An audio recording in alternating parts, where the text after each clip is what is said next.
एक अकेली लड़की ने एक 10 साल के लड़के को अपने घर में पनाह दी। उसका नाम अली रखा। उसे बातें करती थी, उसे अपना दोस्त बनाया था। लेकिन एक दिन उस लड़के ने उसके साथ कुछ ऐसा किया कि कुछ महीनों बाद लड़की के पेट में एक बच्चा पलने लगा। गांव वाले हंसे, ताना मारा, लेकिन उसके पास कोई जवाब नहीं था, क्योंकि उसने कभी किसी इंसान का स्पर्श तक नहीं किया था। क्या यह सचमुच उसी लड़के का बच्चा था? इस रहस्य को जानने के लिए पूरी कहानी सुनिए। यह कहानी चंद्रपुर के एक सुनसान लेकिन रहस्यमयी गांव की है, जहां हर परछाई एक राज छिपाए रखती थी। शहर की चकाचौंध या जिंदगी की भागदौड़ यहाँ नहीं थी। पहाड़ों की गोद में बसा यह गांव हरियाली से ढका, प्राकृतिक शांति में डूबा था। गांव के कोने में एक झोपड़ी थी, जहां नूर रहती थी, एक सीधी सादी, अकेली और खामोश लड़की। उसकी दुनिया उसका अंगूर का बाग था, जो उसे अपने माता पिता की मौत के बाद विरासत में मिला था। वह अकेलेपन की आदी हो चुकी थी। न कोई सहेली थी, न कोई रिश्ता, न कोई मन की खुशी। हर सुबह वह सूरज निकलने से पहले बाग में जाती, अपने कोमल हाथों से अंगूर तोड़ती, फिर बाजार में बेच आती। नूर के बारे में गांव में एक ही बात मशहूर थी, वह अंगूरों वाली लड़की है। हमेशा अकेली रहती है, लेकिन उसके अंगूर बहुत मीठे हैं। एक दिन नूर जब बाग में अंगूर तोड़ रही थी, हल्की धूप पेड़ों की डालियों को छूकर जमीन पर पड़ रही थी। पंछी चहचहा रहे थे और नूर अपने ख्यालों में डूबी थी। उसके चेहरे पर थकान और खामोशी की परछाई थी, जैसे कोई गहरी बात उसके मन में दबी हो। अचानक उसकी नजर एक 10 साल के लड़के पर पड़ी। वह आम लड़कों जैसा नहीं था, न शैतान, न शोर शराबा करने वाला। खामोशी से बैठा नूर को देख रहा था। उसकी आंखों में अजीब मासूमियत थी। नूर चौंक उठी, पहले डर गई, फिर पूछा, तुम्हारा नाम क्या है और यहाँ क्या कर रहे हो? लेकिन उसने कोई जवाब नहीं दिया। नूर ने जल्दी से एक सूखी लकड़ी उठाई और जोर से बोली, चले जाओ, मेरा बाग खराब मत करो। लेकिन लड़का वहीं बैठा रहा। उसकी आंखों में डर नहीं था, बल्कि एक उदासी छुपी थी। नूर उसे देखकर थोड़ी नरम पड़ गई। पास जाने के साथ ही उसकी हिम्मत कम होने लगी। लड़का कोई हरकत नहीं कर रहा था, बस आंखें झुका ली। कुछ देर खामोश रहने के बाद नूर धीरे से बोली, ठीक है, लेकिन नुकसान मत करना। उस दिन लड़का भागा नहीं, वह जगह से उठकर एक कोने में बैठ गया और नूर अपनी टोकरी भरने लगी। अगले दिन जब वह बाग में लौटी तो वह लड़का उसी जगह बैठा था। इस बार वह हैरान हुई, मगर डरी नहीं। तुम फिर आ गए? लड़के ने सिर हिलाया। नूर के होंठों पर हल्की सी मुस्कान फैल गई। उसने हाथों में कुछ अंगूर लिए और धीरे से उसके पास रख दिए। लड़का खामोशी से अंगूर लेकर खाने लगा। दिन गुजरते गए। रोज नूर बाग में आती, काम करती और लड़का वहां रहता। वह शैतानी नहीं करता, बल्कि मदद करता। पेड़ से अंगूर तोड़कर नीचे गिराता। कभी कभी नूर के सामने हाथ फैलाकर बैठ जाता, जैसे कह रहा हो, आज का इनाम कहाँ है? नूर लड़के की आदी हो गई। वह उससे बातें करने लगी जैसे वह समझता हो।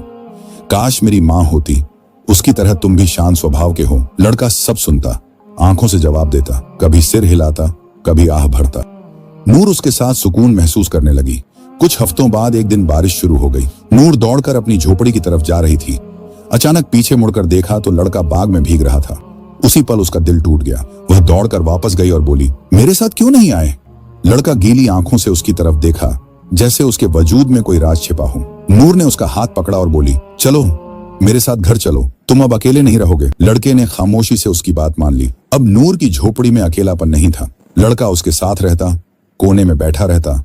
रात को नूर की कहानियां सुनता। वह उसे अली कहकर बुलाती, अली खाने आ जाओ, खाना तैयार है। अली चलो बाजार अंगूर बेचने। गांव वाले हैरान होते, कोई हंसता, कोई फुसफुसाता, ये लड़की पागल हो गई है, एक लड़के को घर ले आई है। लेकिन उनकी बातों का कोई असर नहीं पड़ता नूर पर।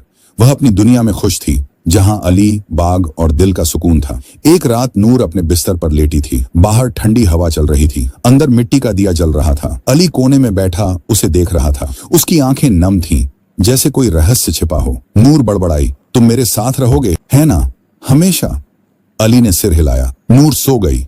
लेकिन उस रात कुछ बदलने वाला था, जो वक़्त के पहिए को घुमा देगा। चंद्रपुर में शरद ऋतु की ठंडक फैल चुकी थी। सूरज की रोशनी मध्यम हो गई थी। पेड़ों के पत्ते पीले होकर झड़ रहे थे। अंगूरों का मौसम भी खत्म हो रहा था। नूर का बदन कई दिनों से टूटा टूटा लग रहा था। उसके चेहरे पर थकान, होंठों पर मुस्कान कम हो गई थी। पहले उसने सोचा यह आम थकान है, लेकिन बुखार, सर्दी और कमजोरी ने उसे बिस्तर पर डाल दिया। अली हमेशा उसके पास रहता। कभी उसके माथे पर गीला कपड़ा रखता, कभी पानी लाता, कभी बाजार से फल चुरा कर लाता। नूर की सांसें धीमी हो गई थीं, लेकिन दिल में सुकून था। कोई उसके पास था जो उसे कभी छोड़कर नहीं गया था। एक शाम आसमान बादलों से ढका था। नूर कमजोर आंखों से अली की तरफ देखकर थकी हुई आवाज में बोली, अली, अगर तुम ना होते तो मैं मर जाती। अली ने उसका हाथ पकड़ा, जैसे कुछ कहना चाहता हो या शायद कुछ छुपाना चाहता हो। कुछ दिनों बाद नूर की तबीयत बेहतर हुई। वह फिर से घर साफ करने, बाग में जाने और अली से लंबी बातें करने लगी। एक रात पूर्णिमा का चांद चमक रहा था। नूर चटाई बिछाकर आसमान की तरफ देखते हुए अली को गले लगाकर बोली, तुमने मेरी जिंदगी बदल दी है अली, कभी जाना मत, वादा करो। अली ने उसके गाल पर हाथ रखा। उसकी आंखें कुछ कहना चाह रही थीं। नूर जल्दी से सो गई और उस रात उसकी नींद गहरी थी। रात के आखिरी पहर में बाहर खामोशी थी, हवा थम गई थी, दिए की लौ मध्यम हो गई थी। नूर गहरी नींद में थी, शायद सपने में या ऐसी हकीकत में जिसके बारे में उसे कोई इल्म नहीं था। अली उसके पास आया। उसकी आंखों में कुछ बदल गया था। उसका बर्ताव अलग सा हो गया है।